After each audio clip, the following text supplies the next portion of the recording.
God damn it, that's ugly.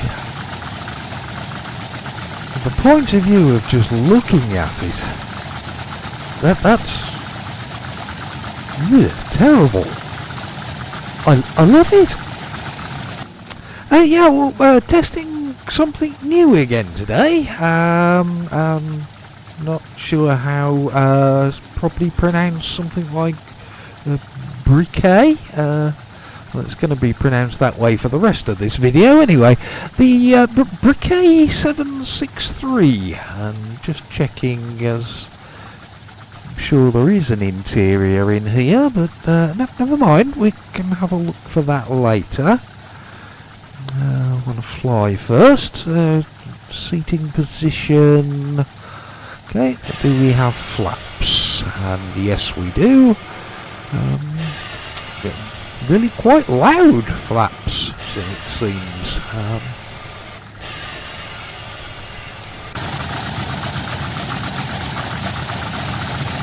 Okay, we'll try halfway on that, as don't know what flap setting it should actually have. Yeah, we're going from here at Greymouth to Hokitika, as they're fairly close and both have reasonably large runways as well.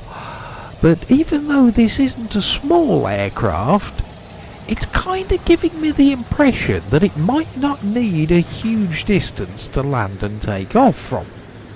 I mean, okay, it's not a bush plane, but I'm guessing we'll be up before the other end of the runway, and hopefully anyway, because we'll be a boat otherwise, and had enough of being a boat in the 747 at Wellington video.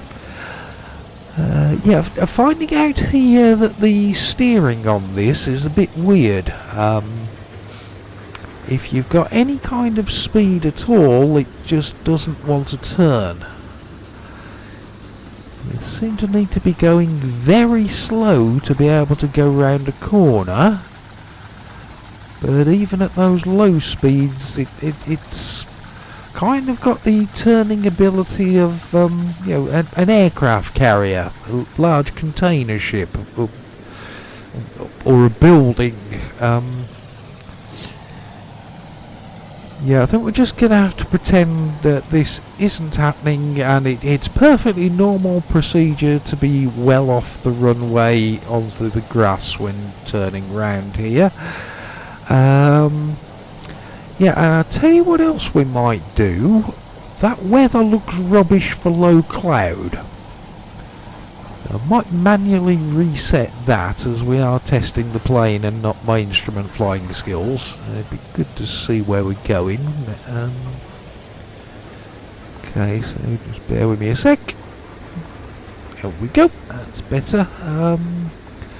Yeah, and miraculously we have made it back onto the centre line, so yeah, let's give it a go.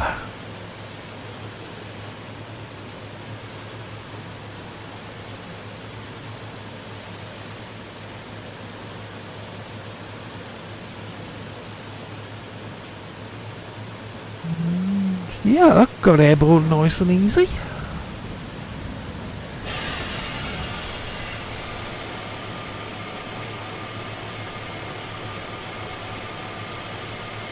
Yeah, by the feel of it, I'm sure if I had rotated earlier at a lower speed, I'm guessing that would have still climbed off the ground quite happily.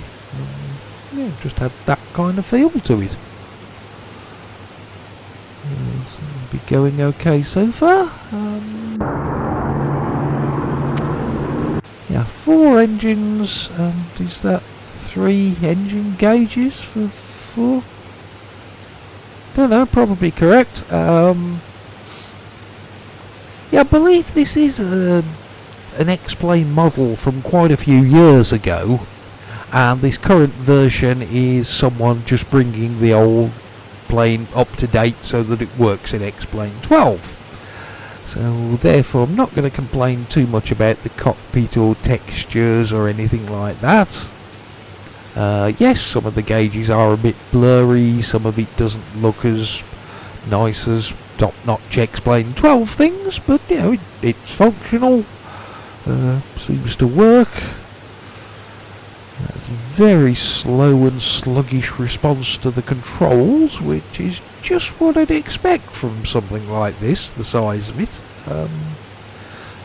Yeah, seems like it turns corners up here the same way that it goes round corners on the ground.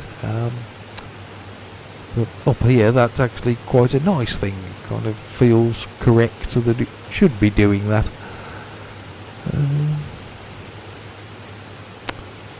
Yeah, shall we have a look in the, see if there is a cabin? Seems to be flying fairly straight and level, don't they? Well, straight at least. And, oh yes. Yeah, and there's, yeah, it's even got Linda serving some drinks. A cup of coffee, please. It's kind of nice. Passengers, too.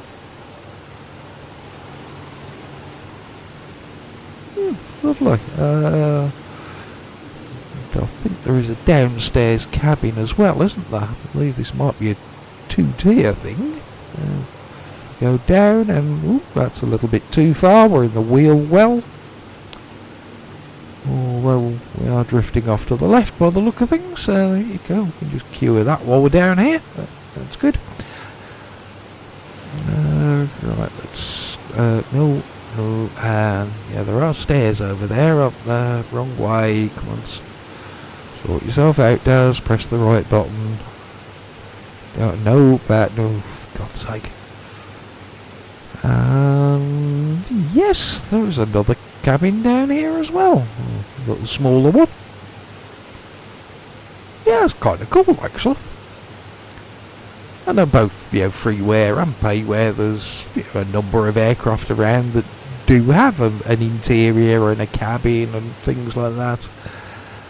To actually have a load of passengers in there as well, that's not something you see in a lot of things. So, yeah, that's definitely a good thing to say about this aircraft.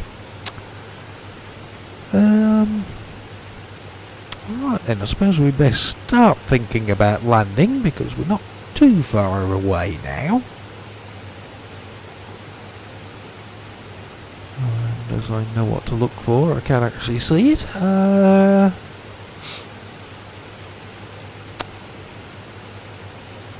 Okay, I was wondering with the size and shape of this, if it may possibly have all the aerodynamics of a brick and slow down very quickly when you pull the power. But that doesn't seem to be the case. We are slowing down a bit, but as we're descending at the same time, the airspeed isn't bleeding away that fast. No worries with that. With this sort of speed and altitude, yeah, we're not going to get in with the straight in approach from here, which I was thinking that we were going to do originally. But yeah, no problem, because if I head out over the sea, we may have got ourselves under control and stabilised and everything to do a landing on the runway that's kind of 90 degrees to us at the moment.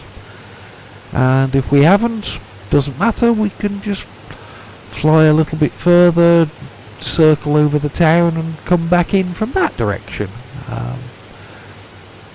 As the wind is light and variable today, so it's not going to make a difference which runway we land on.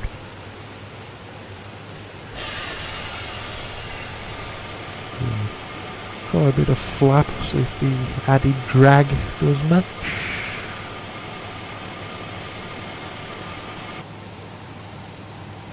Yeah, it does seem to be working, helping us to slow down.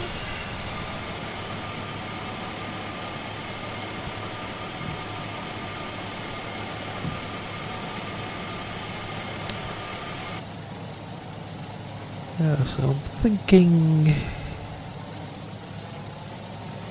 Yes, it's looking better. Yeah, if I throw everything out, wheels, flaps, a whole lot, get as much drag as possible going.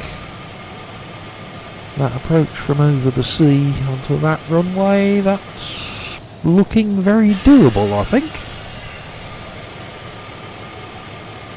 Speed's not looking too bad. Altitude's okay. Yep, we can go for that one. I think we'll be fine there.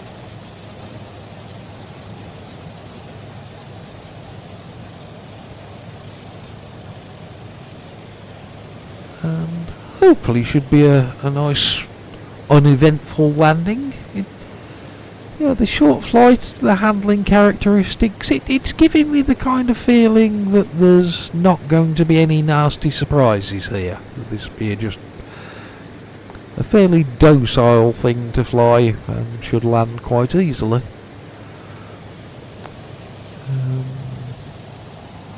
Sort of seat of the pants thing, but just from the feel of it, thinking this might be something like the sort of speeds that we need to be doing. But we'll see. It's, looking okay so far.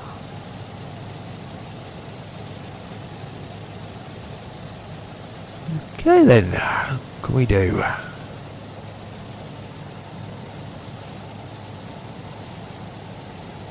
And whoops. Okay, I'll be honest there, that's probably due to flying smaller aircraft where your seating position is a lot lower to the ground. What actually happened there, I was just about to pull back on the stick and start the flare, and then we touched down. That was still a reasonable landing, I suppose, considering I've actually just flown it into the ground and not done anything else. Cockpit to Linda, we're going to need to turn round, and you know that's going to take quite a while, so if we could have another cup of coffee, that would be great. Come on, move, will you? Yeah, this thing and corners,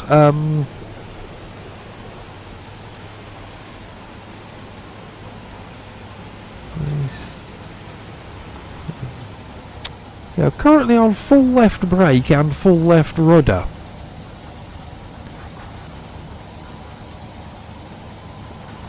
Okay, I'm thinking if we can get us pointed in generally the right direction of that apron, you can forget trying to follow taxiways or anything. We're just going to head straight over the grass, probably flatten a few signs, break some lights. I don't care, we just need to be going in a straight line. Well, actually we don't have much of a choice other than going in a relatively straight line with this thing.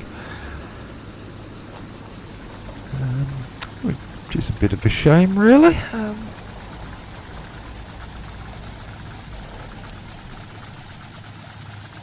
Yeah, we've arrived. Yeah, so there we go, the Briquet 763, which I'll probably never use again, and largely that's going to be because you can't steer it when you're on the ground. Okay, might be something I'm doing wrong, I don't know, but if I ever did use it, it would be wanting to take it to smaller regional kind of places like this, where it just doesn't fit, because you can't taxi it anywhere. Apart from that, it's quite nice though. Right, that will do then. Aircraft tested. See you again soon.